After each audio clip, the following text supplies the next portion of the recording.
All right, let's go ahead and get started. Thank you all so much for coming and joining us today. We have a lot to go over, and we are very excited to share with you more about our recent trip to Guangxi and our experience in traveling to China and searching in person.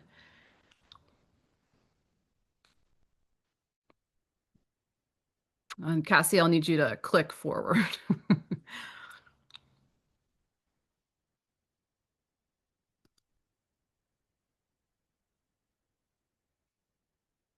There we go. Oops. Can you go back one? Okay. Um, so we have allotted 2 hours today for this session. So please go ahead and get cozy, get a nice little drink and a snack for yourself because we have lots to go over. We will first go over information about the trip. I know a lot of you are here that participated in the posters, and so we will be sharing more information about the birth families that we met and a lot of the trip metrics that we were able to accomplish. And then we will go ahead and move into an open panel discussion with both the trip leaders that went to China along with the adoptee ambassadors. Just a few housekeeping things. This session is being recorded. We will send that out at a later date to all of the participants here. Please keep your microphone on mute. You are welcome to share your thoughts or reactions to things in the chat. We just ask that you avoid going into lengthy discussions out of respect for the panelists who are sharing their stories. If you have a question for any of the panelists, we do have the Q&A function enabled. You may need to click on more on your screen in order to find that, but you are welcome to send questions there. That goes directly to us moderators, and then we will try our best to get to as many questions as we can. You all submitted a ton of fantastic questions during the registration process, and so we have a lot to work with already, which we really appreciate. And in advance, thank you for keeping this a respectful space. Okay, so first I'd like to introduce you to Nanchang Project. If you are new, if you are familiar with us, welcome back. We are a registered nonprofit in the United States. We have been doing reunion work for 8 years now. And our volunteer group is made up of Chinese adoptees, some adoptive parents like myself, and also Chinese national volunteers. We offer search services and support to adoptees who are interested in reconnecting with their families in China. We also offer free DNA testing to Chinese birth families. To date, we have tested over 600 families and matched 131 adoptees with their families still in China. This recent trip was our fourth time back to China as an organization. And to introduce myself briefly, my name is Erin. I am one of the founders and current co-directors of Nanchang Project. I also served as a trip leader on this recent trip to Guangxi. I have a daughter from Jiangxi province, and I have been to China 6 times. And I will go ahead and pass it over to Cassidy. Hi everyone, my name is Cassidy. I am one of the other co-directors at Nanchang Project. I joined in 2022, so I've been with Nanchang Project for over 3 years now. I was adopted from Chongqing, and I have been back to China 4 times. 2 of them were with Nanchang Project, and 2 of them were for my own personal search. Hi everyone, I'm Katie. I've been volunteering with Nanchang Project for the past 2 years, and I've been back to China. This is my second time going back, and the first time doing an in-person search. I had hired someone in 2022 to do one remotely for me, so this was a good experience to go back in person. I was adopted from Guangxi. Hey everyone, my name is Elizabeth, and I was adopted from Pingnan, and this was my first time being back to China on the trip. And yeah, you can read a little bit more on the slide, but I'm 27, I live in New York City, and all I knew before I went on the trip was that I was found at the water treatment plant in Pingnan in January 1999. Hi everyone, my name is Maddi. I'm here in Chicago. I was adopted from Wuzhou, Guangxi. Very honored to be part of the Wuzhou Ambassador. This is my third trip to China. I was able to visit once in '09 with family, and we did kind of like a heritage tour. I was able to visit my orphanage and my finding spot in that time, and then once in 2017, and then I was able to come back now. I completed Ancestry 23andMe and then did 23 MoFong before coming here, and then the National DNA Database. I knew the village where I was found and my finding spot before coming on this trip. And I have some basic language just in Mandarin. I studied for 4 years in high school. Hi, I'm Jennalin. I'm 24 and I live in Ohio. And I was adopted from Yulin in 2002. And yeah, I did some DNA testing before going, kind of just for my own like personal thing. But then I wanted to like start finding relatives later on. And I knew some adoption stuff from my paperwork, but not that much. And I had a photo of my foster mother. So yeah, and my language is very basic. Thank you guys so much for introducing yourselves. We are so excited to hear more about your story today. First, I want to go over a little bit of information about Guangxi. We did receive several questions of how we chose Guangxi, what was the preparation like for that, how we chose the ambassadors. So hopefully I can answer some of those questions now for you. We began researching Guangxi after the commencement of our Hunan trip in the spring of 2024. We wanted to try Guangxi for a few reasons. One, we knew that there were a lot of adoptees from Guangxi, but there aren't that many birth families that were tested in Guangxi, and very few matches because of that. And so we really sought out to try to change that. Once we started doing research, we were able to connect with a few different adoptive parents that have been searching in Guangxi for a long time, and they very graciously shared their stories, their research, and information with us to help us prepare for the trip. And one thing that did keep coming up was that Guangxi historically has been a very difficult place to search in. The government is very closed off and strict there. The people are not necessarily very like open to sharing information about birth families and whatnot, especially to strangers. And so we took it as a challenge, and we decided to move forward with the trip, despite knowing that it could be very difficult to search there just based off of other people's experiences. But we really wanted to try, knowing that the only way to change things is to start, making positive changes in that direction and getting our name out there, trying to connect with local people and sharing our story. That's the only way, you can make positive changes in the future. And so we did move forward with planning our trip. We spent 2 weeks in Guangxi. For the ambassadors, we interviewed and took applications last spring. We had over 40 people apply to travel with us. And ultimately, we were able to travel with these three lovely people that just introduced themselves here. And we had an amazing trip with them. We were able to go to each of their hometowns and provide them with like a private search, while the rest of our team also searched on behalf of all the other participants. Um, the itinerary was based off of where the specific ambassadors were from. So that's how we kind of plan our trips. And so we went to three key areas, which we'll talk about more on a future slide. And then Katie, who introduced herself as one of the trip leaders, also did a private search in the middle of our trip. She went off and hired one of our other search partners by the name of Tina in search in Hutshire, which is where she's from. And so we ended up having four different main areas that we were able to kind of like spread the information, share flyers, and get the word out there on local social media accounts. Um, I think that's all I have to say about that. Okay. And then Cassie, are you doing the map? I can. So yeah, this map shows all the locations that we went to for this trip. We started out, let me see if you can see my pointer.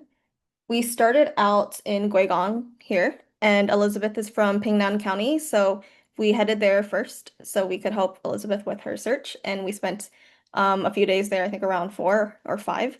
And some of those days we were able to drive out towards the like outside of Pingnan County, and we went to Guiping, like towards Guigang City Center. And we were able to visit 16 towns and villages total, which is really awesome. And then after Guigang, we went to Wuzhou, right here, where Maddi is from, and we visited 28 towns and villages. After leaving Wuzhou, we headed to Senchi City, which is kind of in between Wuzhou and Yulin, although it is officially part of Wuzhou, and we spent a day there and met up with some volunteers from Senchi who were very accommodating, and they were sharing our search on their own social media, and I believe a birth family was tested there too during that day. And then while this was happening, Katie was in Hutcher with Tina, as Erin mentioned, and they were able to meet a birth family and visit various areas of Hutcher. And then finally, our last stop was in Yulin, where Jennalin is from, and we were able to visit 12 towns and villages.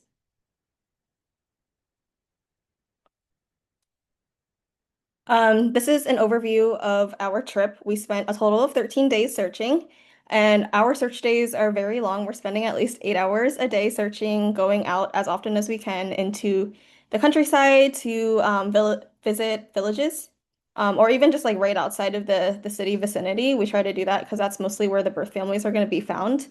There were 174 Guangxi adoptees who signed up for our Guangxi-wide posters. And as we mentioned before, we visited many villages, a total of 56. We were able to this time exceed the number of flyers distributed compared to our Hunan trip in 2024. In Guangxi, we were able to hand out over 5,400 physical flyers to locals, and we were able to, our ambassadors took interviews with 7 local media outlets and social media influencers. A total of 29 birth families have been tested both during the trip and after we left China. We were able to mail DNA tests to families who contacted us who we weren't able to meet in person. So this is around what we tested in Hunan. And as we mentioned, we were very like nervous and cautious about this trip because we didn't know how many families we would be able to come across who would want to test with us. So we're very happy with the number 29. And there might even be more families who come forward since we, in total, between our social media influencer and some other videos that our team posted on Chinese TikTok, which is Douyin, as well as WeChat, we had over 18 million views across all of the videos. And I think there were probably around like 50 videos posted total, which was a lot for our 13-day trip. And so yeah, they're still circulating, and there might be more families coming forward soon too. Yeah, and just for comparison, I believe we had around 5 million views for our Hunan trip. And so we almost doubled our impact this time around. And I think that's a testament to us really being able to step up our social media game and figure out like the best ways to reach people. We did work with the social media influencer by the name of Dwin, who followed our trip with us. City also has an established Chinese TikTok account, which she graciously let us use for the trip. And so we were just absolutely thrilled with the amount of reach we were able to receive using Chinese social media. And a number of the families that came forward was because of those efforts. And here we have listed all of the 29 birth families that we tested. No, 5 of those families actually are looking for 2 children, and these are the birth years that they reported to us. Do bear in mind that even though the child may have originally left the family in these areas, they didn't necessarily stay in that area or were adopted from that area. So it's possible that like for example, a child who left their family in Pingnan County ended up in Guiping or even Wuzhou and like vice versa. So these are just where the birth families were located at the time when they lost their child for various reasons. And again, we will send this all out later too, but this is just I know some of you are really looking forward to see like what what birth families we were able to test, so we wanted to just give you a little snapshot of that. If you signed up for our posters, we will be sending an email later on with additional information, not just the birth years. Okay, and a few of our members here are going to share some birth family stories and encounters that they had. Maddie, do you want to go first? Sounds good. So my photo is with this young man here on the slide. We found him in a village, very close to like my finding spot. And his mom has a disability, so she was not able to complete a DNA test, but he did. He's 16 years old, and he has four older sisters. They are all working to support the family, and even though he's so young, he is also doing that too. He told us that he works at a car wash to support his family, and his family has this like kind of nice like rural house, but it's like 3 stories, and it was newly renovated, and he was very proud of it. He invited my mother and I and our searcher, our helpers, and everyone to come inside, and they he showed us like family albums, which is really sweet, of like his parents and his sisters and everything. He also has a younger brother in middle school, and he's still in school, which is good. But yeah, it makes me kind of think a lot, like the opportunities that these people are missing, and everyone, in my opinion, deserves to like pursue an education if that's their wish. So it was just very different to see their lives and what they were like. This family said that they gave up a child in around like 2002, 2001. So we were able to test them for that, which is really good.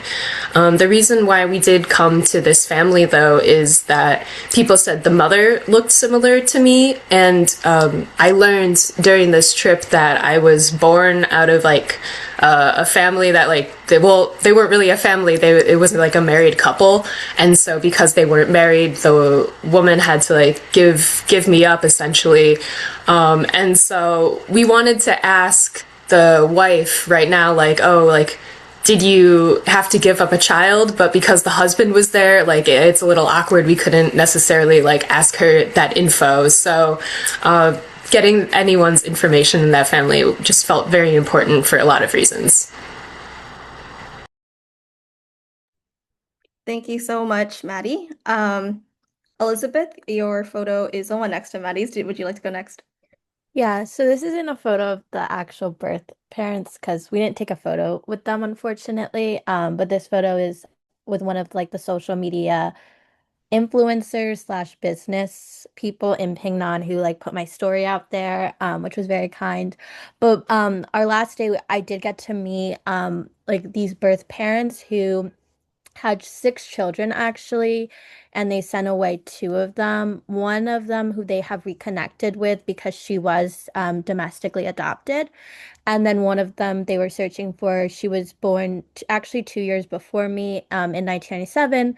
But the crazy kind of coincidence part was the father actually did leave her at the same exact water treatment plant that I was left at. And he like verified that he did leave her there, which was interesting because when we were searching, we were getting a lot of like mixed opinions if people actually left their children there. And this was like a verified person who had left their child at that exact spot. But yeah, they were just like it was very touching. They were very emotional about finding their child. And they just kind of talked about how at the time they didn't have a lot of money, right? And they had to make like really difficult decisions. And now they have 4 kids that they raised, and they were so proud that they were able to like send all 4 to college, and all 4 have like graduated and were able to get good jobs and everything. So yeah, it was just very like emotional to meet them, and they were very emotional about just wanting to find their child. But it was very interesting for me because obviously, like date-wise, they weren't my biological parents, but a lot of like similarities in terms of like where this child was left and just like they're from. We later found out that the birth parents are actually from like one of the villages that my DNA test kind of showed that I could be from, and their domestically adopted daughter looked a lot like me. So it was kind of like a lot of similarities to potentially like just what was happening in Pingnan at the time. So yeah, that was kind of just one story that really stuck out to me. Thank you so much for sharing, Elizabeth. Jennalin, would you like to go next? So on our first day searching in Yulin, someone reached out about like wanting to find their child as well. Basically, Erin and I went to her business. She's like a masseuse, and she told us that she had 4 children and had to give away the third. Um so she actually left the child, I think, at the same place that I was left. So that was really interesting. And they went like at 4 a.m. to like leave the child, and then they came back and saw that it was gone. And during her pregnancy, she hid in various houses because the family planning was very strict. But then in 2007, they had another child, and that like I don't know, there were riots in that area for family planning because of how strict and harsh it was. And so they were able to keep that one because, oh wait, because, well, actually that was in 2007. So like that was the child that they had to give away. And then after the riots, it was loosened and they were able to have a fourth child. So they had 3 children altogether. And then they had to give the one away. So they're still looking for that one. Okay, and Katie, would you like to share your family? Yeah, so one of the videos that Cassidy posted of me onto, I think it was Douyin, there was a family that reached out because the neighbor thought that I looked like one of the children of this birth mother. So when I was on my own search, I went and met up with her to get a DNA test. Um, so she had an interesting story, like I guess it was like just a local cultural thing that people in the area would send like new children out of the town to like eat their first meal or whatever, because that was like it would be bad luck and mean that the child was like stuck in the village if they didn't go out to eat. So like people wanted to take their children out so that they could, you know, go out and not have bad luck or whatever. So her mother-in-law took her child to a nearby village, and then she just didn't come back with the child later that day. So that was just her in-law abandoning her child somewhere outside of the village. But when I met her, she didn't look anything like me, but she was also looking for a child born in the 90s. And it's just interesting hearing about her life. Her husband had died 20 years earlier, so she was a single mom trying to raise her other 2 children who were older than the third child that she had lost. So is yeah, interesting meeting birth family, seeing what the situation was like around how she was separated from her kid, and just knowing what her current life conditions are like. Okay, thank you for sharing, Katie. At this point, we are going to start some Q&A. I think we're going to start with some questions that were submitted to Nanchang Project about Nanchang Project. And Erin is going to go ahead and answer those. Okay, so let me just pull up the questions here. So some of the questions that we got that we want to answer ahead of time. One is, how well known is Nanchang Project in China? We are under no false pretenses. China is a massive place. Most people, 99.9999% of people do not know who we are. But we try really hard to share our story as much as possible using Chinese social media. And also, this is one of the main purposes of these trips, is to go in person and connect with local communities to talk about our initiative, who we are, what our purpose is, and how we can help the communities there. And so, hopefully in time that conversation will change.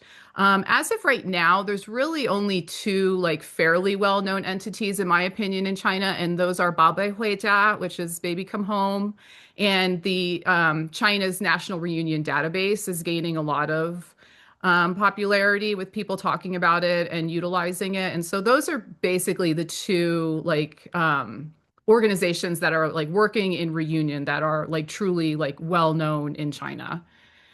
Another question we got was, are people in China starting to understand why adoptees search for birth families? Yes, I would say so. And this really goes back to our purpose of trying to share as many stories as possible on Chinese social media again, because it gives us the opportunity to reach literally millions of people in a very quick and efficient manner. And we let adoptees share their own stories and speak for themselves about why they're wanting to search, and sharing more information about, the international adoption program, because the average person in China doesn't really know that 150 plus thousand children were sent overseas. That is not common knowledge. It is not something that's commonly talked about. So we are working really hard to try and change that narrative overall. And then another question we got was, are Chinese people aware that there are hundreds of thousands of adoptees searching for birth parents? Well, I just answered that. So yes and no. We're trying to make it more commonplace, but there's still a lot of work that needs to be done. Right, we are going to start asking questions that were submitted to the three ambassadors, and Katie also did a side search for herself, so she is also going to be answering some questions. So how we have it organized is we're going to do it by like the top kind of general topics, like before trip, during trip, after trip. So the first few questions, how did you prepare emotionally for this trip? Personally, I was talking a lot to my therapist and just going over some of like unpacking some things that I thought when I was younger and like how I want to like rethink about it now and stuff like that. Yeah, I'm gonna +1 to therapy. For any like adoptees here, like I previously hadn't really like done therapy, but before this trip I like started like Jennalin said, there's a lot of things that I didn't really think about like being adopted and unpacking it that I thought was like super helpful. So yeah, and then like I felt like through therapy I was able to get like some like tools. Something else was like journaling was super helpful as well. Not necessarily before the trip, but like right before the trip. And just kind of like getting thoughts to paper. Yes, I agree with all of those. Definitely therapy, just unpacking any like worries or insecurities that I had and like assumptions. And then, yeah, just journaling, like kind of for me, writing something down helps me organize my thoughts. So to like see it on the paper and just to be like, okay, here are my worries, here are like what I'm excited for, help me feel some semblance of control when really there's so much about adoption that we cannot control.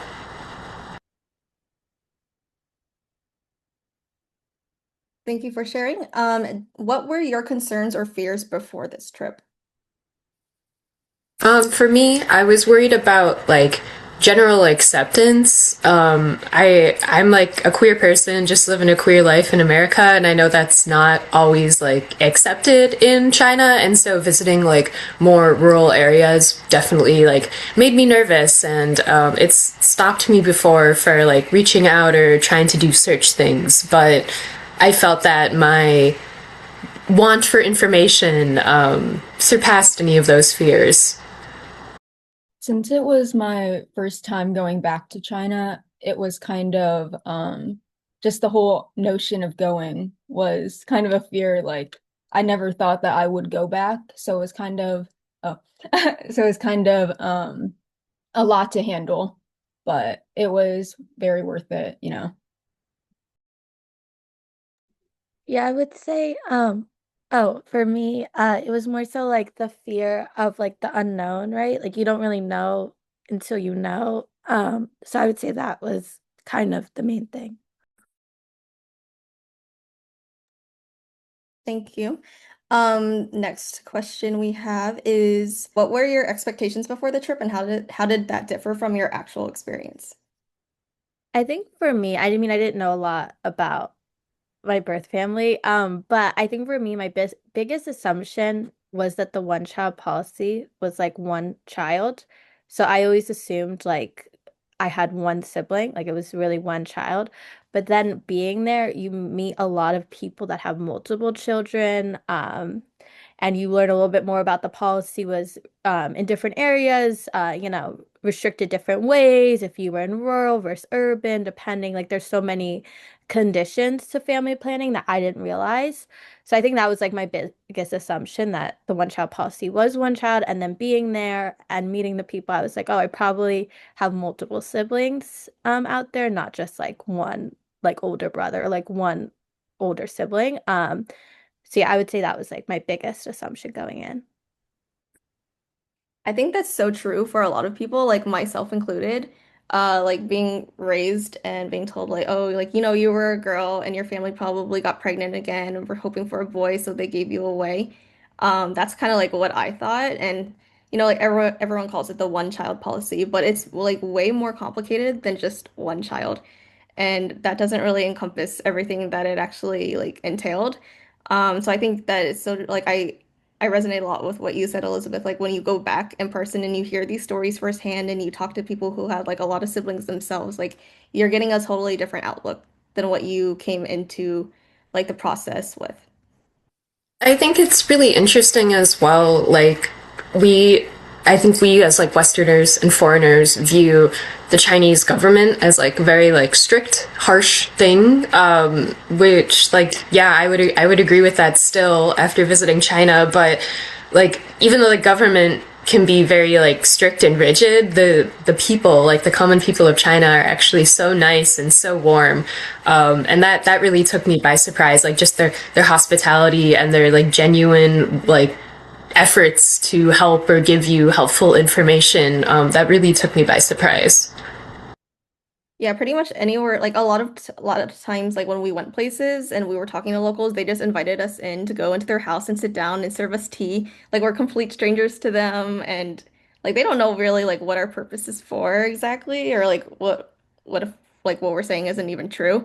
I don't know, but they're still like, hey, come on in, like sit down, get yourself comfortable, and then they start pouring us tea, and it's just really nice, having that kind of hospitality over there. Yeah, I would agree with the same thing. It was just surprising how yeah, friendly Chinese people are and how nonchalant they are about just a bunch of strangers walking up to them in their homes or like their businesses, and we're like bringing up this random topic that they probably never thought of, or and like I mean it's pretty traumatic. So now there's like group of foreigners is like, hey, did this traumatic thing ever happen to you? And they're like, what? But they're very welcoming. They would like sit with us for like hours listening to us talk about stuff, and then they think about like, oh, do I actually know any neighbors or people in my area that maybe gone through this? And then they would be texting each other in their like neighborhood group chats and everything and be like, I'll take your posters. I'll share it with like people in the village and post it in their WeChat groups. So it was nice, especially because like yeah, you can't do stuff like that in North America. People would be like, get off my property. I don't know you people.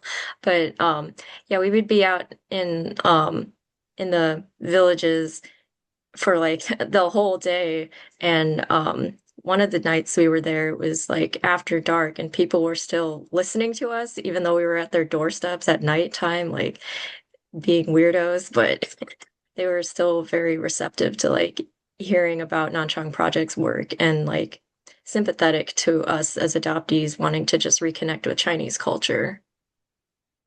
Okay, how did you experience the reactions of local people? Were they hopeful, cautious, or naive? How did you handle negative feedback,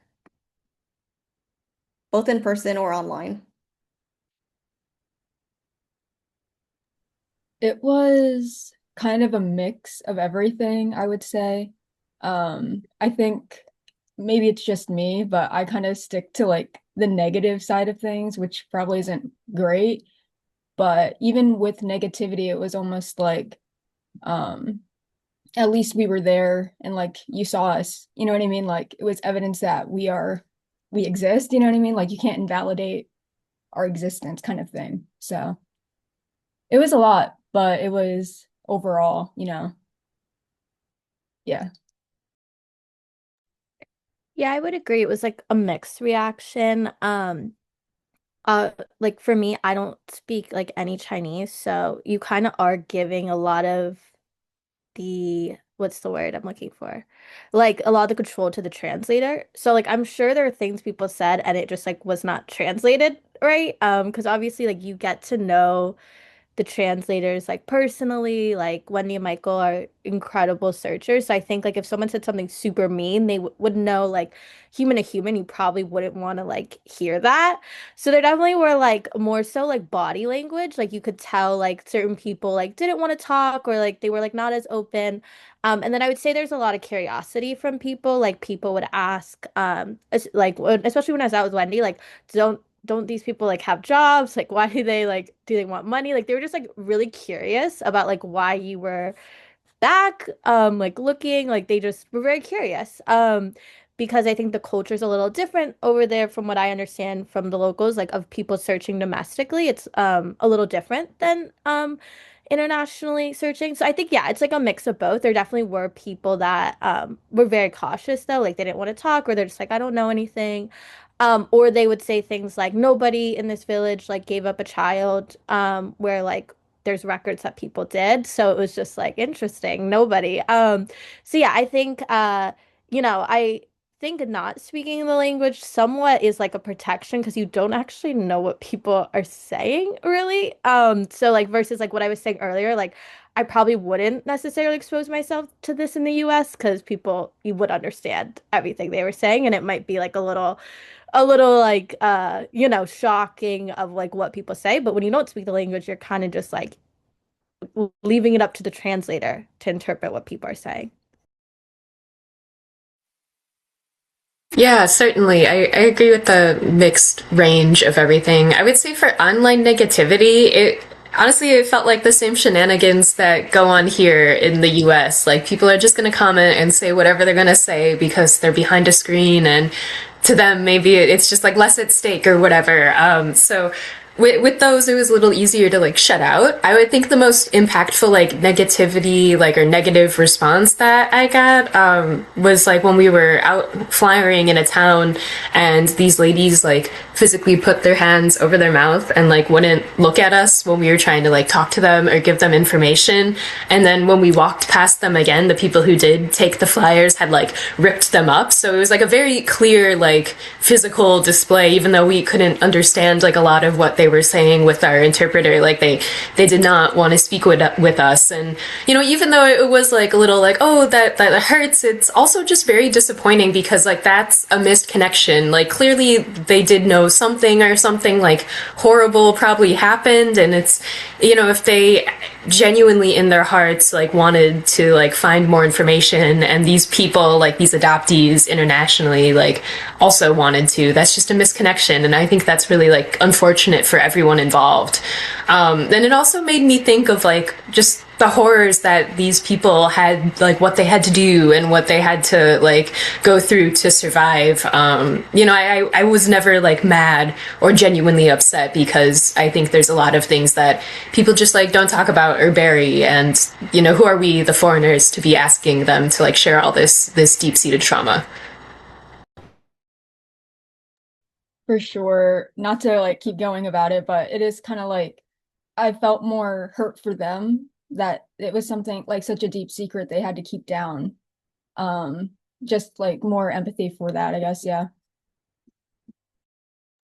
Oh, going back to what Maddie was saying, just to add, because I was with Maddie that day when we were in the village with those two women who just kept covering their mouths, and that was just so strange for me because like from my previous search experience, I've never seen someone who like you went up to them and you asked them a question and like we're in their actual like home turf, like in the village, like there's nowhere. We're not in like a crowded market space or anywhere where they could just like run off to. Like we're face to face with them. We're asking them a question. They're just covering their mouths, and that was just really, really weird. And when we walked past them, when we went and found a different neighbor and talked to them, that neighbor actually told us that one of those women who covered her mouth was a birth mother who gave away a child. So that was interesting. And while we were talking to that neighbor, that birth mother was watching us through the window, and so she knew that we knew when we went back out there, and she still didn't want to talk. But yeah, it just kind of goes to show like how deep rooted all of this trauma is. Like this is like the she gave away her child like decades ago, and this is just something that they just do not want to like uncover at all, especially with total foreigner strangers. So that is something like if you ever go on a search trip, like just be prepared for any kind of reaction, really, because that was just very like out of the ordinary for us. But yeah, just keep in mind like it is just very difficult for most of these people to talk about. And yeah, like Maddie was saying, like sadly, like that might be the only time that we would be able to like that anyone would be able to like connect with this woman, and she just chose to be completely closed off. Yeah. I mean, I will say though, one of the days that I was out with Wendy, just not with one of the ambassadors, but doing like the general outreach in a village, we somebody in the village had told us that they knew someone. I think we actually met the daughter-in-law of a family whose like her mother-in-law had given up a child. So we waited for the mother to come back, and so it was like the daughter-in-law, the mother's son, and then the mother. And like when she came back from work, Wendy was talking to her, trying to convince her to do a test, and like the son wanted her to do a test because this was his sibling. And it took Wendy like a while to convince the mom to do the test, and like then they went off into like a different room to go do it together. But Wendy said like as soon as they were alone, she was just like the mother was crying and like telling Wendy all of like why she had to give away her child and how hard it was for her and everything. So like even if you're not seeing it like in public, because they're in public, they don't want to like break down in front of their like neighbors and strangers and stuff. Like this is like deeply impacted Chinese people in a lot of ways. So there's still families out there that like they do want to do the tests and stuff, but it's also just a huge emotional barrier for them to overcome themselves, because like we literally showed up that day and this woman had to make a decision about whether or not she was going to reopen this like traumatic event from like 30 some years ago. So it takes some time, but like even from the Hunan search, there's still families coming forward like a year later that want to do a test. We Yeah. actually, one of the search videos we posted in Guangxi got the attraction of a birth father in Hunan. So he contacted us during the trip, and we arranged to send a test to him. That wasn't on our list, but we did get a Hunan family.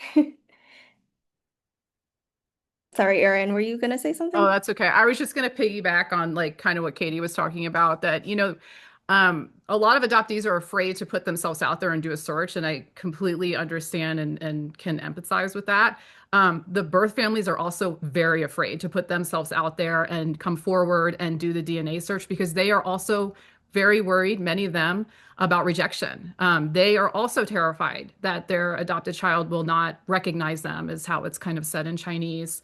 And so it's like it's going both ways. And so I think the more that you understand that, the easier it may become for you to like overcome any fears that you may have, because they're just as scared, really. Yeah, it definitely goes both ways. Mhm. Um, was there a difference in reactions or response between larger cities and smaller towns? So like the center of the cities that we went to versus like the villages that we went to outside of the cities. Yeah, the villages were very, I would say, almost like uniform in their structures and in their houses. Like the rural like villages are, it's like a big concrete rectangle essentially, and it's usually like 2 to 3 stories, and everyone kind of has the same thing. And the thing that varies is their doors. They have kind of like ornate doors for the building that is attached to it. And I would say there's a lot of just like hard labor out in the villages. Like people are still doing like farm work by hand, hardly any machinery. When you think of like made in China, at least like when I did, I thought of like these massive like factories as well, like almost like sweatshop. But we would go and like see people in like these kinds of like concrete abodes, and they would just be like working on something, at their table or whatever, like while watching TV, and like that is your made in China as well. So it was also like a very different shift in that aspect. I would say in the cities, it's much closer to like Western life that we are used to. I'd say even diversity in people and like style. It's just much more kind of like an urban place, like you would expect. Yeah, one of the villages that we went to outside of the main city area was I don't know if that was like a garment district or something, but almost every building was people sewing something at like a sewing machine or like assembling clothing. So there's like people doing a lot of hands-on work, just like in a random building in the middle of the village. And then we also like the whole point of Nanchang Project's trips is to go out into the villages where people are working. So most of the time we did spend out in the villages. So it's hard to compare between like the villages versus like the city areas because the city areas were just where we stayed for the nights. In the cities, because it's so densely populated, a lot of people live in high rises. So searching in a high rise could take you like all day too, and that's just not as efficient, especially because it's a city area. So a lot of people are moving there just for work, and they would tend to be younger, so it's less likely they would actually have any children that they would have given up. So all of our work was mostly in these village areas. Did you notice any like reactions from people themselves, like when you were talking to them about your search or your purpose? Like, did you notice any like major differences between how like rural people versus urban people would respond to our requests and just our purpose for being there? I think for me, my expectation was, we would obviously be like searching and reaching out to people, and could get like mixed opinions and results. I think, what I didn't expect is how like welcoming a lot of the people were, to like essentially strangers, not essentially strangers coming in and like asking them like questions. Like I just kept thinking like if this was in the US, I would be really weirded out if people like, kind of did this on the street to me. I would be like, don't talk to me. But people were very like welcoming, and honestly a lot of the people tried to be very helpful, and tried to like give information if they could.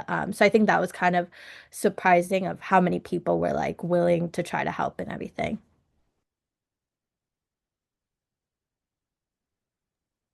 That's a really good point. I didn't think about it that way. Like everyone was, or not, a lot of people were very, very kind and like welcoming us into their homes, and it was very unexpected. So I knew that this trip wasn't necessarily like going to be like sightseeing and tourism and that kind of thing, but like Nanchang Project works really hard, and it shows during these days, absolutely. And I didn't expect like interacting face to face so directly with like the local people. That was a really lovely surprise and just a different aspect of China that I had never seen before. I really enjoyed that. And then, Katie, this was also your first time going back for a search, so do you have anything else that you wanted to add? Um, I think just being a volunteer for Nanchang Project for the past couple of years, hearing Aaron and Cassidy talk about all the work that goes into the trip, it was just nice being able to see as a volunteer, like firsthand, everything that goes into the trips and organizing, um, all the pre-trip planning that has to go on, and then being there in person, just seeing how our searchers work. That was just is nice meeting everybody. Um, and yeah, Wendy and Michael are very dedicated to everything that they do. They're really hardworking. They're really nice. And they're very dedicated to the mission of Nanchang Project, trying to inform like local people what we're trying to do, and then also trying to find families and then tell them all of their options that they have for how they can reunite with their children or even start to begin searching.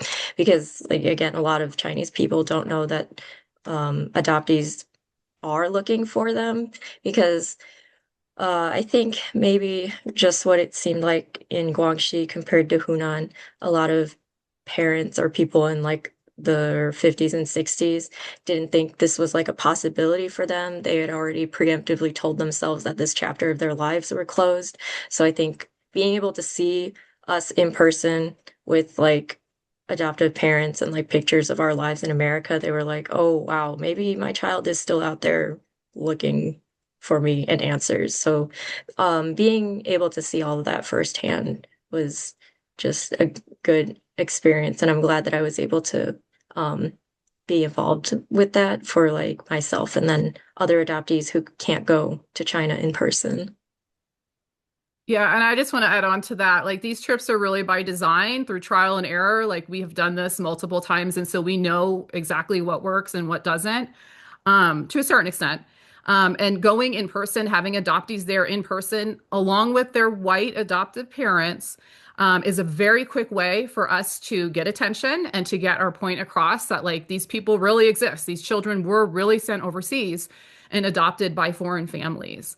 And so we do that intentionally to reach as many people as possible and show that we're real because there are a lot of people online who think that it's a scam, that there are scammers out there just trying to take advantage of people, get their money or whatnot. Obviously, we don't ask for any money ever from birth families, but you know they don't know that, and so they're very cautious. And so it's just a quick and easy way for us to like show some like real life proof.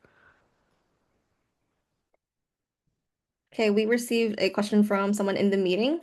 How did you handle discussing this topic with your adoptive family? Did you tell them at all before you started the process, and how did they handle it? My parents are super supportive. So I found out about like the Nanchang Project through I think like social media, and they were advertising the Guangxi trip. And so I applied, and then I texted my mother, "Hi, I applied to this thing," and she was just really, really sweet and encouraging throughout the whole thing. Yeah, I would say similar. I found out about the trip through like social media, and then I told my mom about the trip, and I think my mom and I both we went to like the info session before just to like learn a little bit more about it, and we talked about it, and I expressed like interest in applying, and my mom was like supportive of like me going on the trip, and wanting to go on the trip and everything. So yeah, that's similar story to Maddie, but I would say like for other adoptees, I think just being like honest about like why you want to search and just open and honest communication can be helpful.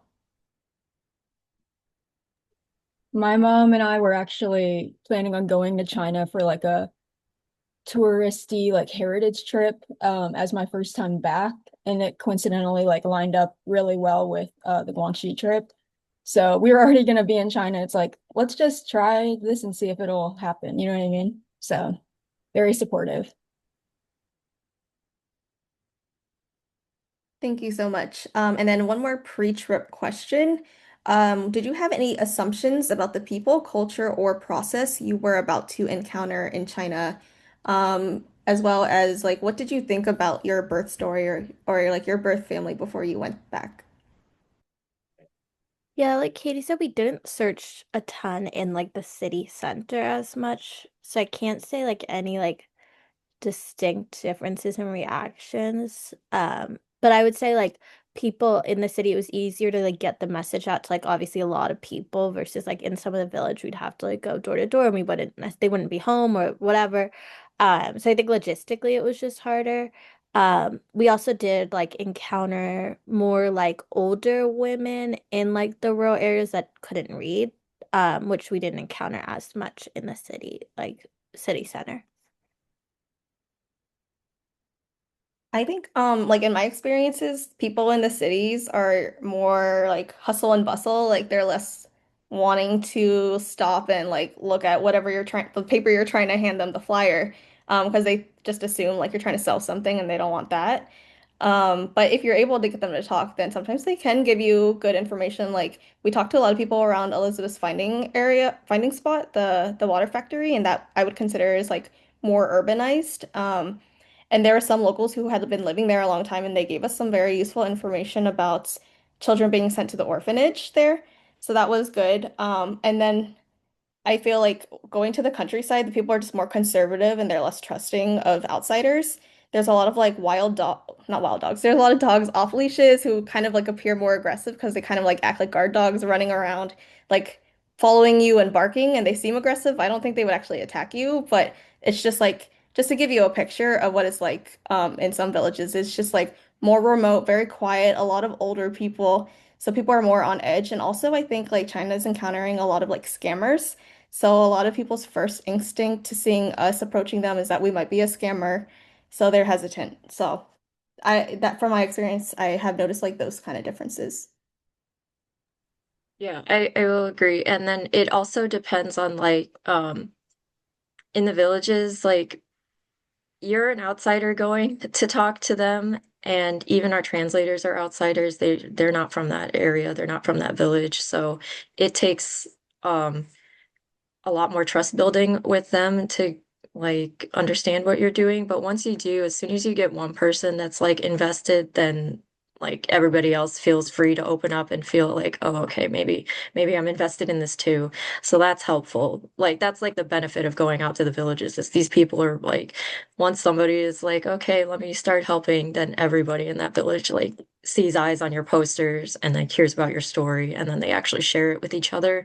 So like having that direct like impact on a community is really important because versus like in the cities we would go to like the police stations or the social welfare directors and like they can only do so much because they have to work within an official capacity within the Chinese government and their own local laws and they are helpful to the extent that they can be helpful for what they're able to offer us but a couple of the police officers that I think we met were like personally really invested and they wanted to help as much as they could so they did they did what they could but because they also live in like the city area, it's hard for just a handful of police officers to share this information. So that's why we like to go out to the villages.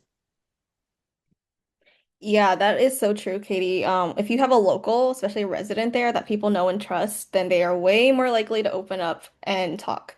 There were some times I can remember off the top of my head with Maddie, when we were doing, well, when you were on your own actually after we separated, but you had the help of, I think, like a local government official in the town who was going around maybe with like a police officer and was able to persuade a family to like talk and test after your your search partner wasn't able to because she's not from Guangxi.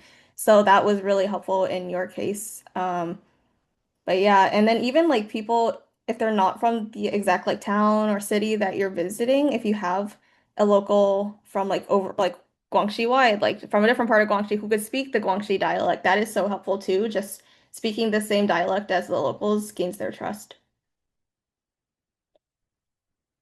Okay, I think we covered a lot of kind of like warm-up questions. So, I'm gonna let each of you like talk whatever you want to share about your own search journey. Like if you want to like walk us through like what exactly you did for your own search. I think a lot of people were asking questions and are interested exactly because like no two searches are going to be the same. And we did go to different cities. So, whatever you would like to share about what you did for your search, what like were you able to go to the orphanage? Were you able to see any records of yours from the past? Did you find any new information? Meet anyone from your past? Test any potential birth families for yourself? Like anything you would like to share? I will answer a question while we are waiting. Someone was asking, how did you find influencers that would help you? Um, They're referring to social media influencers in China who would post videos on like WeChat or Douyin. Mainly what we did was our social media person who we talked about briefly before. His name is Dwin. He is Michael, our search partner's kind of like social media man, and he accompanies a lot of adoptees on their searches and will film various parts of their search to share, and it's kind of like a story being posted in different episodes per se, where people online are able to follow along throughout that adoptee search journey. And it gets a lot of interest, especially from areas where adoptees haven't really come back before. And so like how on our trip we mentioned that we were able to have around like seven media outlet and social influencer interviews in Guangxi, and those people saw those videos online and contacted us, and so they wanted to help us further than just Dwin's reach. So they contacted Dwin, who passed it on to Michael, and he passed it on to us, and then the ambassador from that city was able to meet up with them and be filmed and interviewed. And then those people who were contacting us were locals, so that gains more trust of the local community who are already familiar with their videos and their posts online. Yeah, the Chinese algorithms are really like strong about their search engine optimization. So like because Jun is with us, he can like have the geolocation posted whenever he's with the ambassador.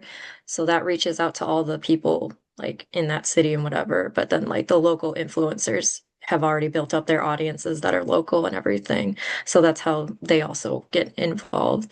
And it was kind of similar with how my searcher went about looking for an influencer. She literally just started messaging people like, hey, we're going to be here in this city at this time. Are you available? And then they would like respond back to her. So having a local person be able to post about your search is really key so that you can actually utilize all of the algorithms that have to go into the Chinese apps because they're a lot more specific, I think, than other types of algorithms on Western-based applications, just because they're so hyper-specific. Okay, so we can go on to sharing your individual search journeys on this trip. And I know we breezed through the slides earlier from the introductions, but everyone in this call who went on the trip has completed the same DNA tests essentially. So everyone already did 23andMe, Ancestry, 23 which is a Chinese DNA test very similar to 23andMe, but it's super helpful because there's over 1 million Chinese people registered in China on 23 and it breaks it down by location that your birth family may be from. If you ever do that test, we recommend that you upload your DNA directly to 23 Don't upload a raw data because it is less accurate and less helpful. If you upload your DNA directly to 23 there are volunteers in China who can analyze your results and give you a general strong guess as to where your birth family may be from, and it could potentially be very specific all the way down to like a town name. So it just depends on like who is already in the database, like how good your DNA matches are. Ambassadors also did the police database, the National Reunion Police Database, where they submitted a blood sample to the police in China and they uploaded it and compared it with anyone else in the DNA database all across China. So we all completed that before going on this trip. And then birth families that we tested will be added to GEDmatch, which as long as you uploaded your 23andMe, Ancestry DNA, or MyHeritage DNA to GEDmatch, you will have a chance to match with these birth families. Right, I'm happy to share my experience. So for the first few days, I felt like it was pretty normal, standard searching. Like 8 hours out, flying, trying to find information. I was able to go to my orphanage, which is really, really nice. They were very welcoming. It had expanded since I had been there, so it was really cool to kind of get the tour, see what's new.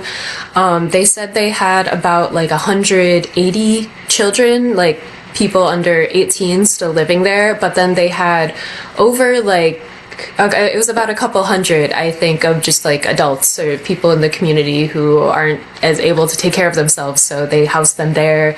And this orphanage had direct connections with the local doctors and the hospital there, and different therapy programs too. So at least to us and to our visit experience, it seems like these people were genuinely cared for, which felt very nice.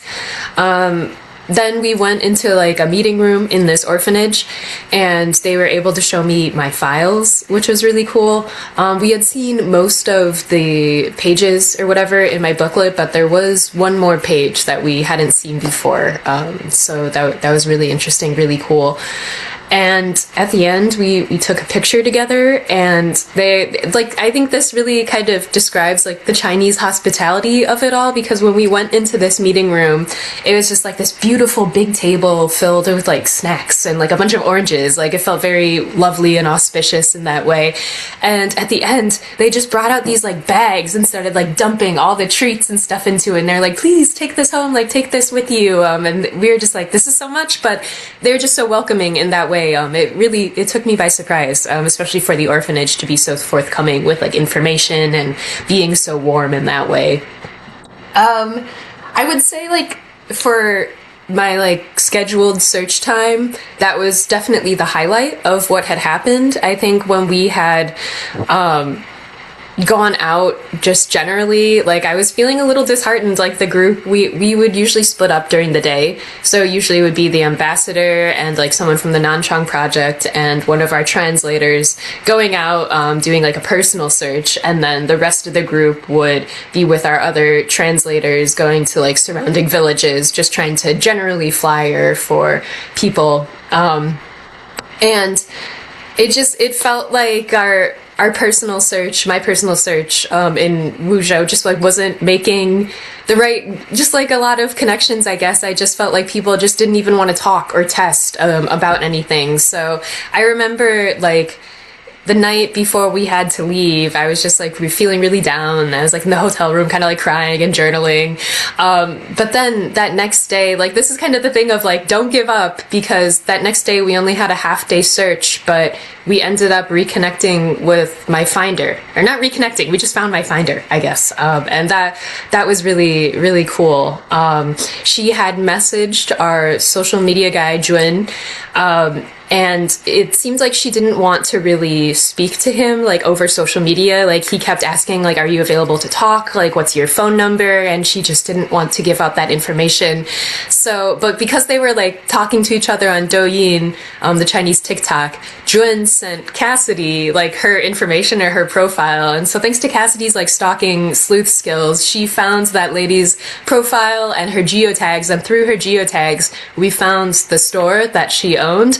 And so we went to her store, like trying to also be very discreet about it too, because we wanted to like respect her privacy and everything. So we stayed in the car, and Wendy, our interpreter, got out. She's the only one who got out. So we were like ducking down, being like, okay, like don't look too closely. And she was able to talk to this lady, and you know, this lady mentions that all these details, like about my finding ads and stuff, it matched up. And when we talked to her further, she just kept confirming, like, and just like had this like really good memory of like all these details that had happened. And one thing about my birth is that I had like a little extra sixth toe on my foot when I was born.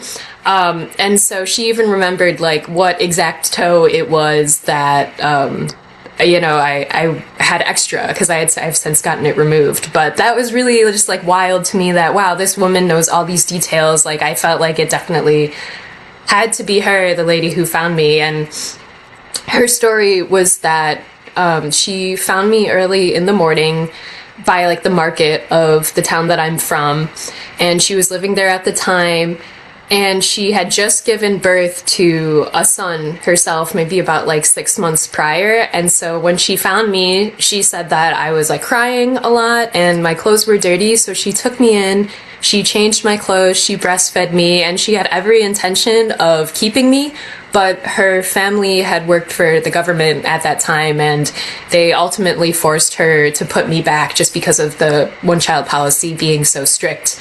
And she eventually, my finder, called the police because she was aware that, like, you know, like there was trafficking, and just, you know, she wanted to make sure that the baby would be safe, that I would be safe. So she called the police, and then the police eventually brought me to my orphanage. And on my official documents, it said that my finder is the police, but really it was her. So to find out all this information from her and like all of that, what happened before. That was really, really wonderful. And I feel really lucky to have been able to like made that contact.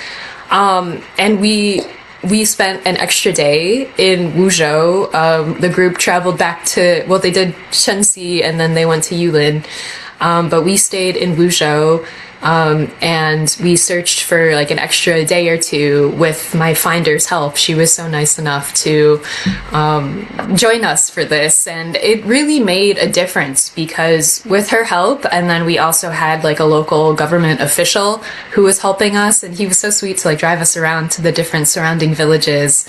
And just having these two people who like knew the local dialect, it felt like we could get so much more information because even though we did have a translator on these like next 2 days, she couldn't speak that local dialect. So there was so much information that was happening that like we even had to just like sit and wait.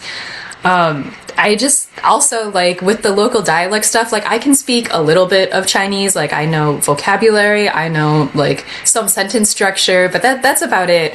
And the fact that this local dialect, like, it sounds very much like Cantonese, which I did not study. And so, man, I knew like nothing. I was completely in the dark through these next few days. And it just really put my head in like that perspective, like that anyone who went on this trip not knowing a lick of Chinese, I really commend them because like at least I was able to follow along a little bit, but knowing nothing really freaked me out. And like just like letting that control go to the interpreter and stuff. There's so much trust and that you need to have in these people. It's great. Thank you so much, Maddie, for sharing your search story. Elizabeth, would you like to go next? Yeah, I can go next. So I was able to visit both, I was able to visit my finding spot, which was interesting to just see it in person. I wasn't able to visit my actual orphanage, because it's no longer like functioning. But the Civil Affairs Center is right near the orphanage. So I was able to like go to the Civil Affairs Center, and kind of see my file, and through that was able to see the outside of the orphanage. So from there, in my file, I didn't really receive any new information, per se, but I was able to get like two new photos of myself within the orphanage and just to learn a little bit more. I would say the biggest way, like kind of I got traction was through social media. So Pingnan isn't like a super big place. I think it's like only 1 million people, which for Chinese standards is like a pretty small place. So, before I even arrived in China, Jwin had posted a video of me back in America saying I was coming. And when I went to the orphanage staff had already seen my video, all of them. And they were very like, kind of like weary about the whole search thing. But I no through my search experience started to notice that I was getting recognized by like at the police station. I was recognized by like a police officer and I was being recognized quite a bit in this area. So through that, like through social media, I actually the orphanage director, who was the orphanage director at the time that I was adopted in 1999, saw me on Chinese social media and actually reached out to Dwayne and Michael, and we were able to meet him with Cassidy, and that was really great to kind of hear more like from someone that actually was there. I was able to find out a little bit more about like the day that I was found, and he kind of just like reconfirmed some details that it was like a cold day, so in the winter, and I also was found in like the early morning, and just kind of reconfirmed some like details, and also just talked a little bit more about like, I think we heard this a lot in Pignon about how strict family planning was in the 90s and how there were quite a few children left just like on the side of the road. So that was like kind of just like reconfirm some of those details. And then I also was through social media contacted by like some more local influencers that speak like the local dialect and like made videos with them. All at the watermill. I think the people at the watermill were like, this girl's come every single day to film. But yes, was back there every single day filming with them, and all the people, they all just were like, I hope you find your family. Like they were so like nice and kind. And we did spend a little time more time in the outside villages, but a lot of time was like spent like just trying to get like a lot of the word out. And actually, after we left Pignon, there were a few families, like two families that reached out through social media about my video and wanted to be tested for me. And some of the details like aligned slightly. I will see once the DNA tests come back. But I would say like overall, it was a great experience, like connecting with the locals, meeting the people, hearing a little bit more about like what was happening in the 90s, hearing a little bit more from like the orphanage director. But I'd say like social media in my experience was like the best way to like get connect with people and actually have people like come forward versus like face to face. It was like a little harder to get through to people. And it might have been because we were like mass flying at markets, right? So I don't know if like someone's coming up to you at like this like really crowded place. If you're like, oh yes, me, like I'm the person, maybe not, right, in public. But yeah, overall, it was like through social media, I was able to like gain a lot of traction. Thank you so much for sharing, Elizabeth. Jennalin? So I guess just off the bat, like Elizabeth, it's like most of my like search felt like it was moving more on social media. So when we were in Yulin, um, I wasn't able to go to like my welfare institute. I wasn't like really, in that thing where they were like showing me anything new or anything. I wasn't even allowed in the gates basically. But they did their best, I guess. Like the police officers were helping us. We spent a lot of time like at the police station trying to get some sort of in at the orphanage, but yeah, most of it was on social media. We did some videos and people were reaching out, like not even I don't know, just a lot of people. Like the masseuse lady from before, she reached out from videos, stuff like that. And flyering, we did a little bit in a few different places where my DNA was found or like where I have matches at. And um what else? I guess just that like was that, you know what I mean? Like we came home and it was like, all right, didn't really find anything. And then the next morning, um, there were like Michael, one of our search partners, he was like on the phone constantly with people like trying to find or not trying to find, but like people reaching out and like having information and stuff like that. And then like through that also we found my foster family. So that was really cool. It was literally within like 2 hours. We posted a video with her picture in it, and then we were at their house, like having lunch with them. So that was really amazing. And yeah, some just like up in the air like DNA stuff, but lots of I don't know, cool stuff with that. Yeah, thank you so much, Jenna. Katie, would you like to share? Yeah, so I had done some previous searching before this trip, which is I hired a searcher to look for information and do flyering on my behalf in 2022 or 2023, I don't remember.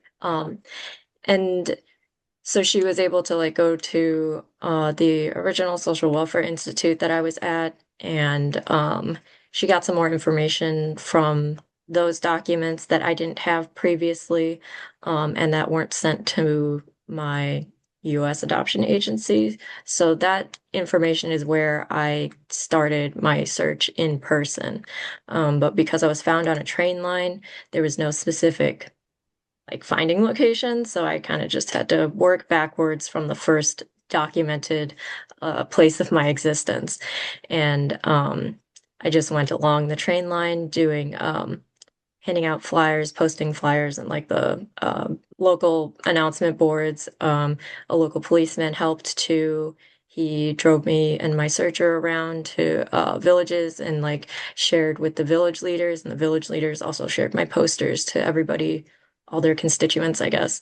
So making connections with the local officials like that was really helpful because people like on the second day that I was there were like, oh yeah, I already saw your information in your posters and stuff. So that was yeah, social media and being able to have a connection to those local groups is really helpful because info can spread faster that way.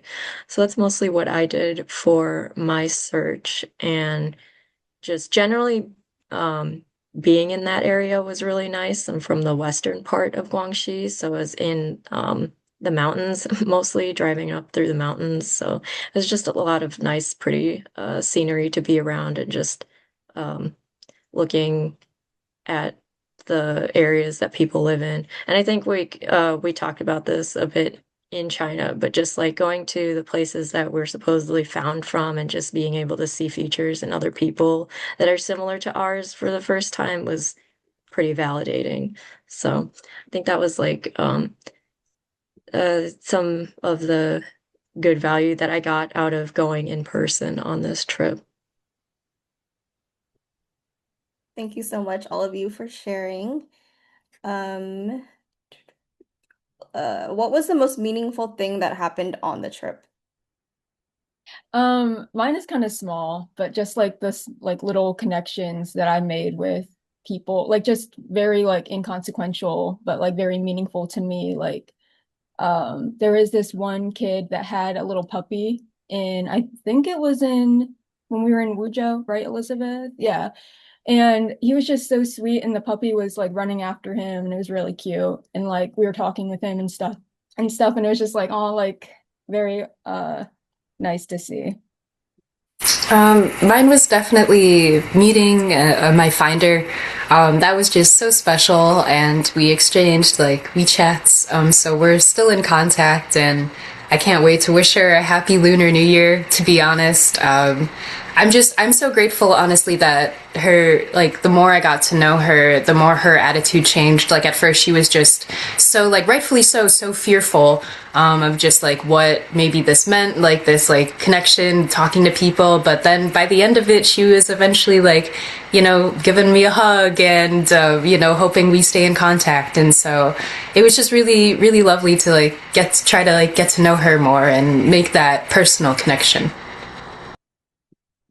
Yeah, I would say meeting and like connecting with my orphanage director because I'm thinking from his perspective, right? Like you have a job and you obviously know people are like adopted, but you don't know like what happens after that. So similar to Maddie, like I got his WeChat, and after I got back to the US, my mom actually went through some of the photos from when she adopted me, and we found a photo of him like when he like, and I sent it to him, and he was just so happy, like, oh, I was so young.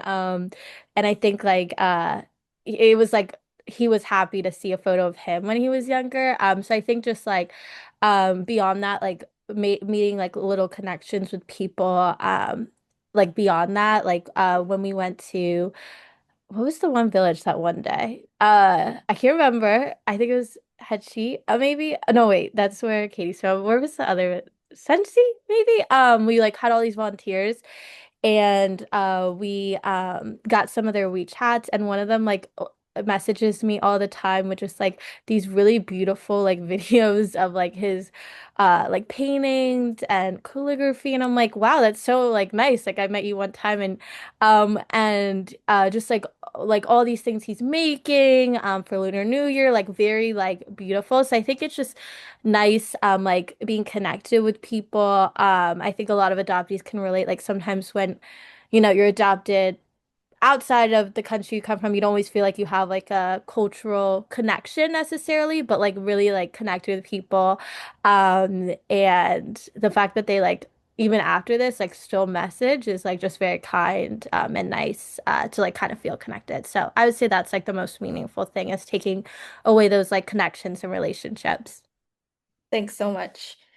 We have time for like two or three more questions for the ambassadors before Aaron's going to answer some questions about like Nanchang Project trip logistics and general searching. Um, for the people, several people were wondering about the language barriers. So Maddie and Katie knew some Chinese before going to China, and then Jenna, Elizabeth, and I pretty much know nothing. How were you able to communicate with potential birth families that you're meeting or just like locals? So how were you communicating in China with the local people? Google Translate mainly. Even though sometimes when you're using like what is it called? Like the speaker part of it, like live translating, it'll just cut off and it's like, well, missed all that. Um, so that, and then also, I remember Cassidy when we were with the one birth family, uh we didn't have a translator and we just used WeChat to like type things to them. So that was convenient because it auto translates.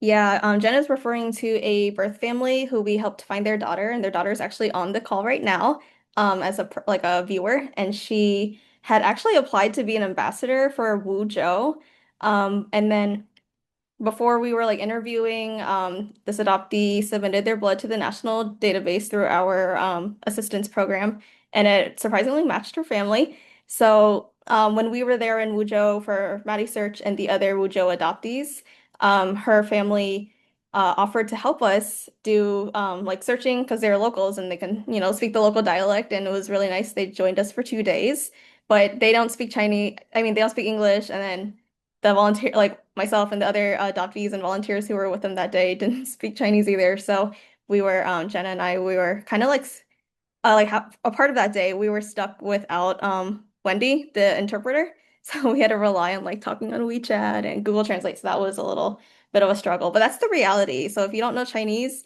and you're going there, you just have to rely on the software tools if you don't have someone who is bilingual with you at all times.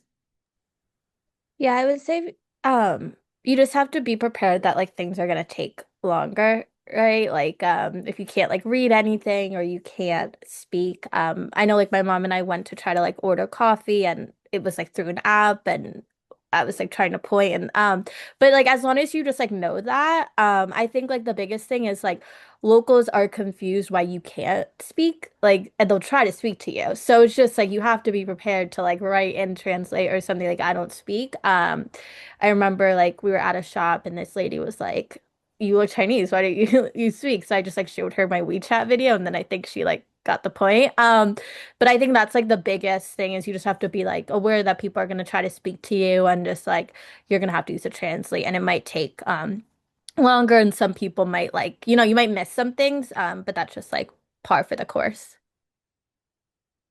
Yeah, definitely Google Translate doing the heavy lifting. It's wonderful. And like definitely I think I don't know if it was Cassidy or Aaron who recommended this, but like downloading the language so that it's available at all times, like even if you don't have service, like if anyone's going over there, like definitely do that as well. That like saved us a bunch.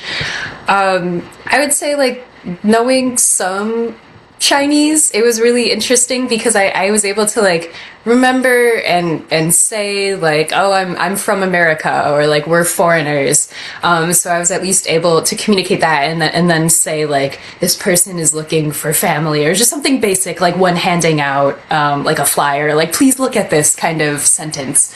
And that was okay. I would say people were like receptive enough and I think they could kind of like at least understand what I was saying, but sometimes then they would like try to talk more or like share something and you could only hear bits and pieces, but then like really I would need like, like Wendy or Michael, our interpreters, to come help us with that kind of stuff.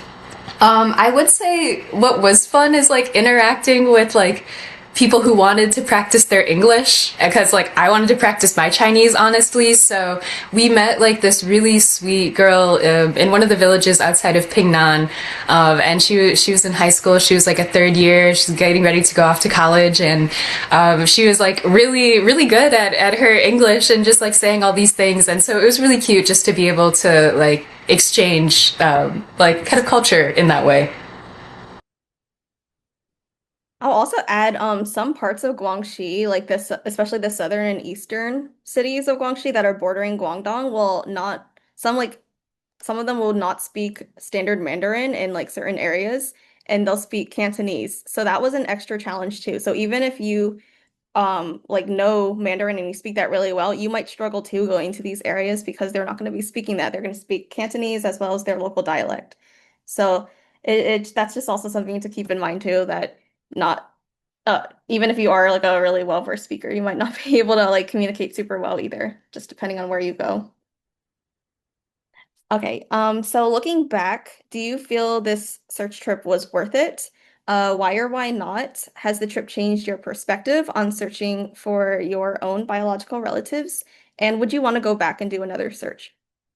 I will say going as a volunteer for Nanchang Project, I found it really worthwhile and beneficial. I really liked being there with the other ambassadors and helping them in their own searches and just being able to like experience their reunions with the different people in their lives. I was with Jennalin when she was meeting her foster family for the first time.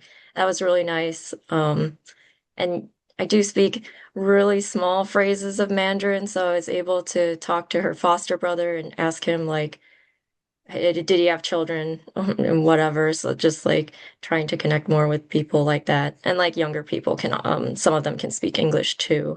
So the birth family from Wuzhou, their older daughter that they had spoke English a little bit, so that was also nice, just connecting with the siblings, people.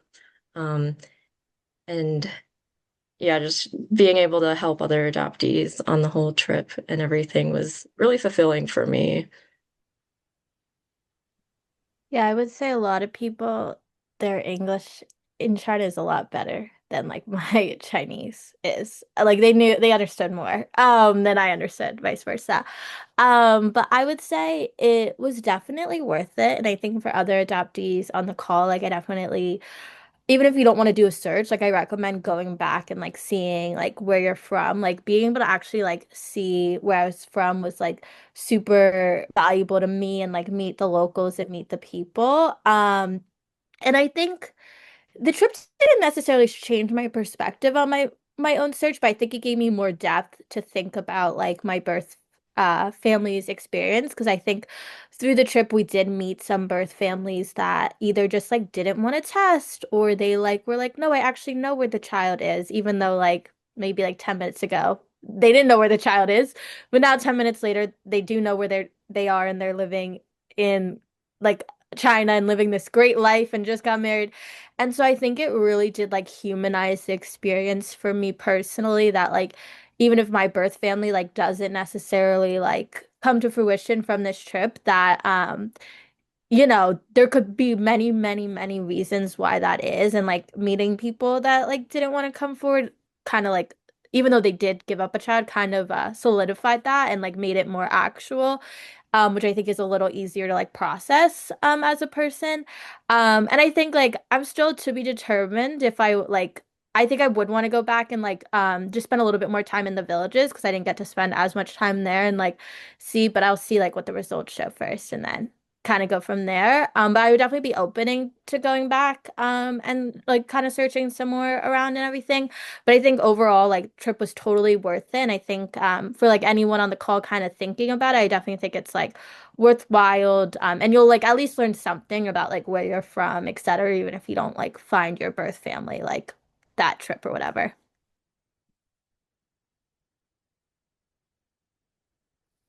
I totally agree. This trip is absolutely worth it. And just all the organizing and planning that y'all did, Nanchang Project, it was is really helpful and so nice. Like our meals, a lot of like our transportation within China, like getting just like car rides and stuff. That was all taken care of, and I spent one day with my mother, like just us, like navigating Wuzhou City, and man, we were just like chaoses in the city. Like it took so long. So the fact that they have everything just like this beautiful itinerary like laid out, and it's something at like an accessible price too. It's wonderful. That's like so helpful. So thank you, Erin, Cassidy, and Katie. That was great. I think that for me personally, I would love to go back, but because of just the size of my village and the surrounding areas, it's pretty small, and the outreach, like social media outreach and postering that I did, I do believe that it covered a lot of areas, and that a lot of people had seen these videos, and if they were looking, for a reconnection or whatever, they would have seen it. And my finder shared that sometimes, like, when people, like when there's like a lot of pressure, like on a subject or whatever, people might feel intimidated coming forward or whatever. So just kind of giving it time and patience is important for this search, and letting people like think about it. They might just need to take time, and that the Lunar New Year is coming up, so a lot of like younger people or just like others who like work outside the villages usually come back, and so it's a good time that we did search, because these people coming back, that just might stir up conversation again, encourage other people to come forward or whatnot. So I gotta have hope for that. I would like to visit, but in the future, just let things simmer, I suppose.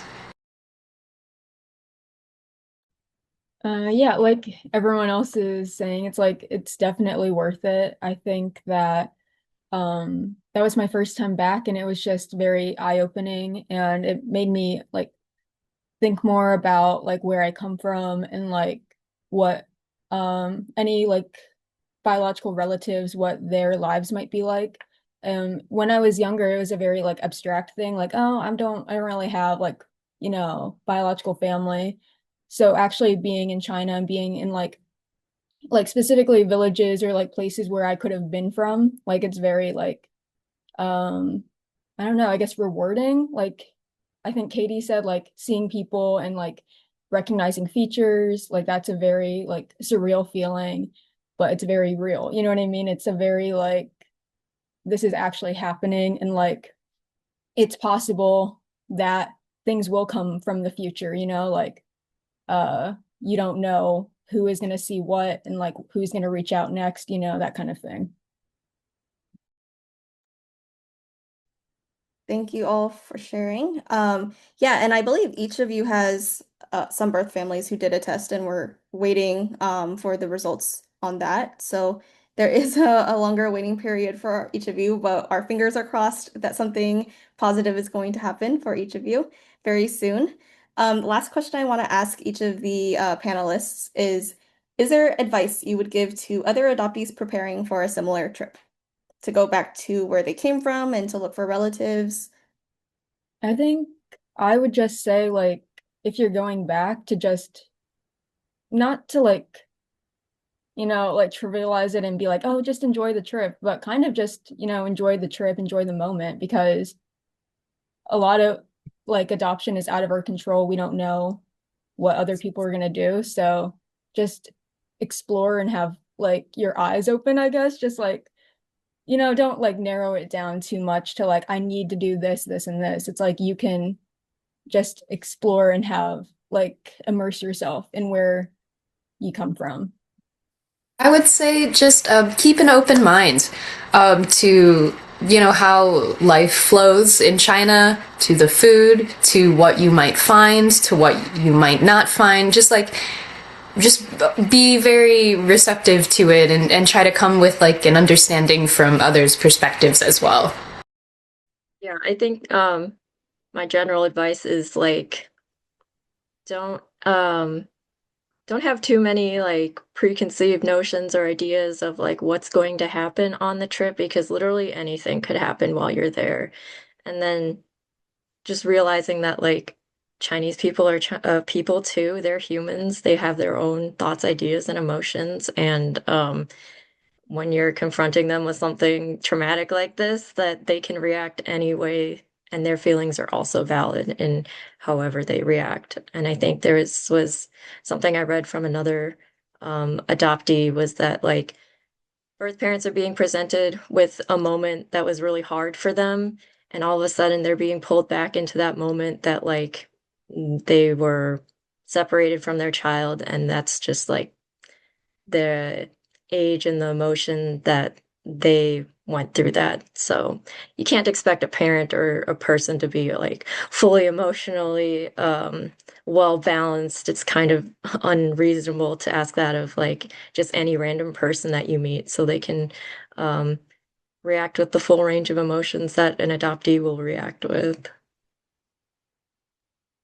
Yeah, I agree with everyone would say. I would say my other piece of advice would be just like before you go on your trip, like spend time like either with like a therapist or a friend or whoever, just kind of like unpacking some of the things that come with being adopted. Because I think if for me personally, if I were to just go on the trip and not have spent that time prior to the trip, kind of unpacking that, then like a lot of those emotions would have like been coming up on the trip. So I think as much like pre-work you can do, just about like, just talking about it or, just like kind of thinking about your own story, I think will be like really valuable so that you're able to, as Jenna said, like enjoy the trip for like what it is, etc. Not like be kind of thinking about all those emotions while the trip is happening necessarily.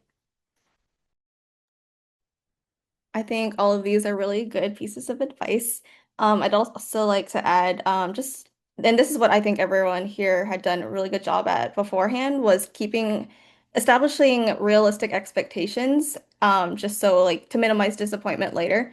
Like, because currently right now we do not have like a confirmed birth family for anyone who had gone on the trip with us.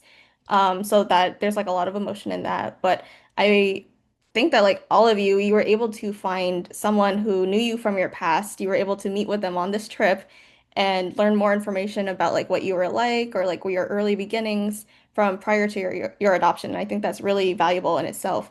Like when you're setting out to go on a birth family search trip, like yes, a goal is to find your birth relatives, but I don't think that should be the only goal. I think just being able to go back is a feat in itself. Like you're exploring where you came from, you're seeing what the people, the culture, the food is like. And that's so valuable because I mean, like, you can't experience that without going back in person. And then you're also like raised with like a certain backstory, but you don't know necessarily is that true or not. And then when you're able to connect with other locals, like I think that's just so valuable to talk to people who you could have known from like if you had grown up there. And then I think it's just really nice that each of you were able to meet someone who knew you as a baby and was able to have that special connection with you.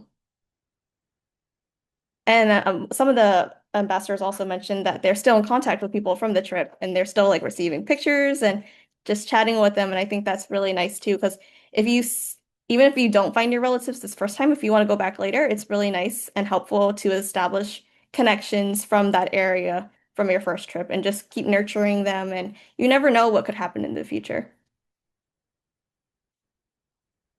And yeah, I want to thank all of you for sharing your personal experiences and your raw emotions and your thoughts. I think that is just it's really important to give that kind of view to other adoptees and adoptive families who are on the call because without going in person, you just don't know what it's like.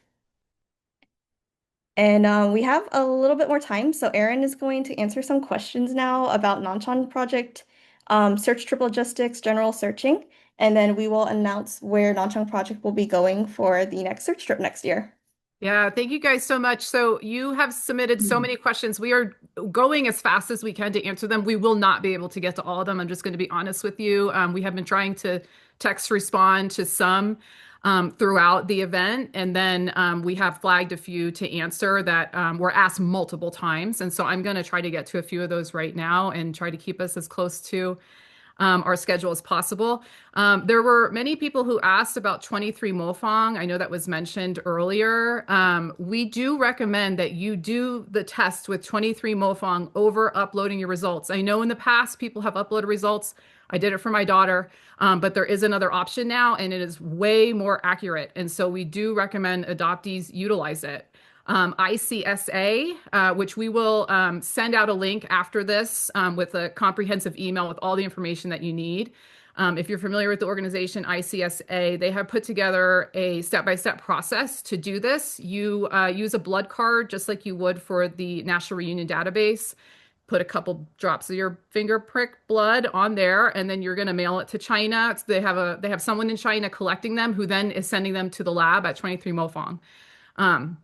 I do recommend you do this because the results are way more detailed and way more accurate than uploading a 23andMe test. 23 Mofang is an autosomal test in China made for Chinese people. And so their data pool is way different than 23andMe's, which is Euro-centered. Okay, and so it's a low cost thing that you can do to then gain full access to their DNA database. In addition to adding your DNA there, we do know volunteers who can then look at your DNA results and look at your matches and pinpoint down to sometimes specific villages that you share ancestral DNA with. That is a free service that we know. And so if you do this and you want help connecting with those people, just send us an email or message our social media or whatever. We can get you in touch with them via WeChat. So yes, we do recommend 23 Mofong doing it directly. Another question, a few questions that we got about visiting the orphanage, viewing the file at the orphanage. You really have to go in person to do that. That's usually always been the case. In the past, some people have had success hiring searchers to go and view files. I haven't heard of success in at least 5 years. In people really doing that, you have to go in person. And the unfortunate reality is not every orphanage is even open and receptive to allowing adoptees, unfortunately, to come back and view their files, which Jennalin kind of shared her experience in trying to visit the Yulin orphanage during her visit. But most places, I think, at this point are still accommodating visits. And yes, I do recommend you do that. I can share my personal story with that. I visited my daughter's orphanage on a return trip after the adoption, and they did allow me to view the full file. And there was a lot of information in that file that I did not get with the adoption, including photos of her at her finding spot, all the things that she was found with, and her original birth note. That was never mentioned in the file. And if I hadn't gone in person, I would have never known those things existed. So those were really helpful in my search in helping her. So I wanted to just address those few things. And then I don't know if we had time for any more. Let me see here. Do you want to go over the process for applying to be an ambassador? Oh, yeah, of course. Okay, so yes, we will be announcing our next trip here in a few moments. Once we open that up, we will open up applications probably later this spring or early summer. We do have an application process for you to fill out. We should hopefully have at least like a roundabout dates for the trip. And you'll fill out your Google form that we'll share on social media. We are going to be asking for a short video to be submitted as well with your application, just something so we can just quickly kind of get to know you and, see what your comfort level is speaking to a camera and stuff, because we do a lot of social media type of work on these trips. And then later this summer, we will start the interview process. We will meet with some of you and try to narrow down hopefully three selected ambassadors for the next trip. Cassie, And then some people were asking about the cities that are selected. Like, how do you choose the actual cities that you go to? Yeah, so that is actually dependent on the ambassadors. We make our itinerary around the ambassadors that are selected. We do prefer to go to more rural areas, and that is just through personal experience. Searching in capital cities like Nanchang, where my daughter is from, it's almost impossible. And with the short amount of time that we have on these trips, it's just not conducive to like a effective search method for anyone in those capital cities. I do recommend you go in person yourself with an extended period of time, because the cities are like, they're all like New York City. There's millions and millions of people. It's really difficult. So we do prefer to go to more rural areas, and the itinerary is built off of the selected ambassadors. And who exactly is going on these trips? Like, who is part of the group? Yeah, so I'll just use this trip as an example. We had three ambassadors. They all did bring a companion. Everyone in this case chose to bring their mom. So we had three moms, three ambassadors. And then we had three trip leaders this time, myself and Cassidy, who have done these trips previously. And then Katie from our executive team came on as a trainee, basically to kind of learn the process and offer like additional support as a volunteer on the trip. We also have two search partners for this trip, Michael and Wendy, who were mentioned, and Dwin is Michael's social media partner. They all accompanied as well. For this upcoming trip, we will have at least two search partners. We might have three. And we expect Dwin to come as well again for social media. And then Cassidy and myself will be there again for trip leaders, and potentially some other trip leader trainees as well, but that is to be determined. And we do encourage any adoptees who are considering coming with us.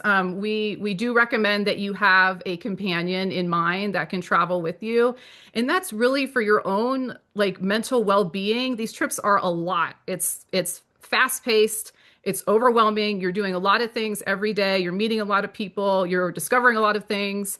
And so we really want to prioritize people having someone that they trust and feel safe with, that they can, connect with outside of all of the search stuff on the trip. Because as loving and caring as Cassidy and I are, and our search partners, none of us are mental health professionals. And so we want to make sure that everyone has their own support system with them on the trip, if possible. Okay, so now it's time to share where we're going next time. Hold on, I'm trying to pull this up. All right. We will be going in 2027 Okay, to drum roll. Oh, yay! Jiangxi province. Yeah, so in our previous trips, when we started in Nanchang. That's kind of how we got our name, but we only really visited Nanchang. And so Jiangxi is a huge province, and if not the largest, one of the largest sending provinces for international adoption. So there is just a large amount of adoptees from this province. And so we're looking forward to going to Jiangxi and really doing it right now that we have this really good program in place, visiting different rural areas outside of the capital and seeing what we can accomplish. That trip is scheduled for next spring, so 2027. And we'll be sharing more information again about that this upcoming spring, early summer. And we're really excited. And fun fact, we actually, well, you and Faith were supposed to go in 2020, but we all know that COVID happened. So Jiangxi unfortunately was kind of like didn't get the trip that they were supposed to get. So now this is to make up for that. They're a bit overdue for that trip. So it'll be really exciting to go back there. Like when the last time you went was what, 2019? Yeah, 2019. I'm very excited to go back. And actually I visited with my family this past summer just on like a normal visit for my daughter to see her foster family and stuff like that. But I'm excited to go back and bring adoptees with us, and so you can really experience the culture. I love Jiangxi. I have lots of fun things to show everybody, and we know lots of wonderful people there who will be very excited to come help us. Yeah, some of our search partners are based in Nanchang. And with that, we are done. And I thank you all so much. I know it was a long one. Thanks for hanging in there with us. We really appreciate it. Hopefully, you are walking away with some more information and insight into what searching is like in China right now. Thank you. Thank you, everyone.